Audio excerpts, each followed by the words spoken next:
there, I'm Trisha and welcome back. In today's video, I'm going to be doing Top 5 Wednesday. So it's a day early, but this Top 5 Wednesday is top 5 books that you thought you'd hate, but you ended up loving. So this is in no particular order, and most of the books on here are things that I didn't necessarily think that I would hate, but they were books that I was really unsure about and thought that I might dislike, either at the beginning or before I started reading it, and then I ended up growing to love or really, really like. So the first book I'm going to talk about is Mastery by George Leonard. This is a book that was assigned reading to me in college, and it was actually an assigned reading for an acting class. And in the acting classes that I took with a particular professor over the years, that professor assigned personal growth books and books on success and how to achieve success. At the time, I didn't like reading those books. I really didn't find them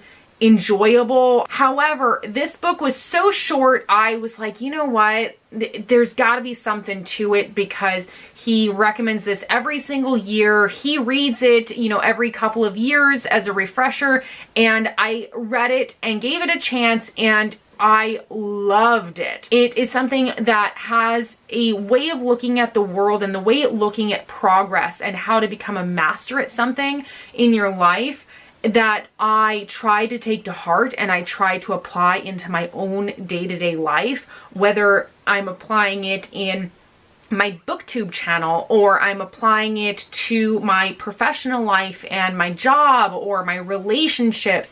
I try to apply the fundamental ideas in this book to many different aspects of my life. But when I first started out, I didn't really want to give it a chance, and I thought I would really not like it. This, to this day, is one of my favorite nonfiction books, and if you are interested in reading personal growth books or books on success, I highly recommend this one. The next book I'm going to talk about is Armada by Ernest Cline. And I picked this up thinking that I wasn't going to like it near as much as I enjoyed Ready Player One. And I heard so many people not like this book. So I had bought it, and then I was like, oh, I'm not gonna like it. It's not gonna be fun. And so going into this, I really thought I was gonna end up hating it because I loved Ready Player One so much.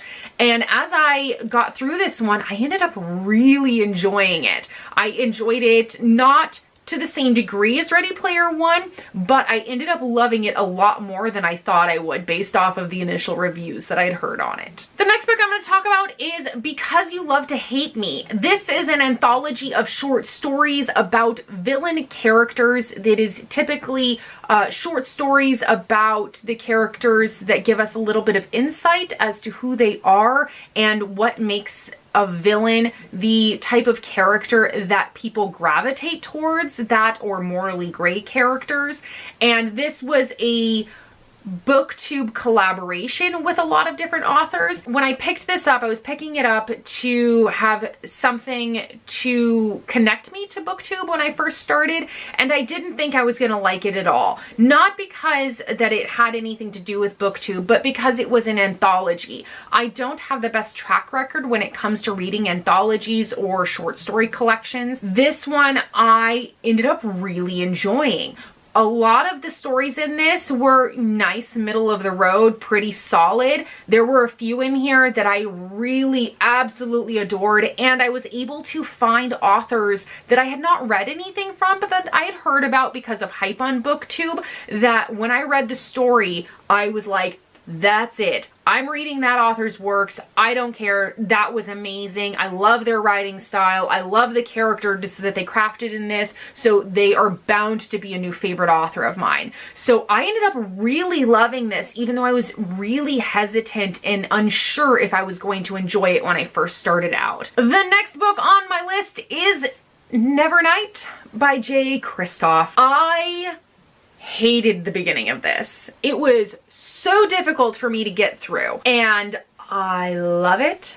I love my sweet stabby babies. They are so well written. This is Such an amazing story. I highly recommend it. The reason I thought that I wasn't going to like this is because at about 70 pages in, I was just so bogged down by reading the footnotes. It was so difficult for me to make my way through this, and I was going to DNF it. And then I switched over to the audiobook and followed along for chunks of it with the book in hand as I was listening to the audiobook. And that 100% made a difference for me. I'm a firm believer that if you have not tried the audiobook on this and you didn't like it and DNF'd it somewhere in the first 100 pages, give it a second chance. It is so worth it. Try it on audio. Just don't let those footnotes bog you down. The characters are so well written. They are so wonderful. The world in this is fantastically crafted. So if you haven't given this a chance, I highly recommend Nevernight. And the last book that I want to talk about is a book that I read back in high school, and I tried so many times to get through this book, and that is A Great and Terrible Beauty by Libba Bray. I tried, I think, 4 separate occasions checking this out from the library before I was able to make it past the second chapter. I hated it. It was not like anything I had ever read before, and when I picked this up, I really wanted to like it when I first picked it up based off of the synopsis. And the first 2 chapters, every single time I read it, I hated it. And I'm so glad I gave it a second chance. I persevered and I was like, no, just read it because you've read everything else in the library, Trisha. You've got no other options. Just pick it up.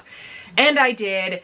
It was so good. To this day, this is one of my favorite series in young adult literature. It is so well done. Gemma Doyle is one of my favorite female character leads because she is flawed and she is real and she makes mistakes, and she is so well written, and this world is so well crafted that I am so glad that I gave this a second chance because it was worth it. So these are the top 5 books that I thought that I would hate but ended up loving. I'm so glad that I didn't listen to my gut instinct on these because some of them have ended up coming up to be some of my favorite books of all time. If you have not read any of these, or if you started them and didn't quite like them, I highly recommend giving them all a second chance. You know, seeing maybe an audiobook is a way to go on some of these for you. And that is it for Top 5 Wednesday this week. Now is a perfect time, if you've not already done so, click that little subscribe button down below if you'd like to see more content from me, and I'll see you all in my next video. Bye!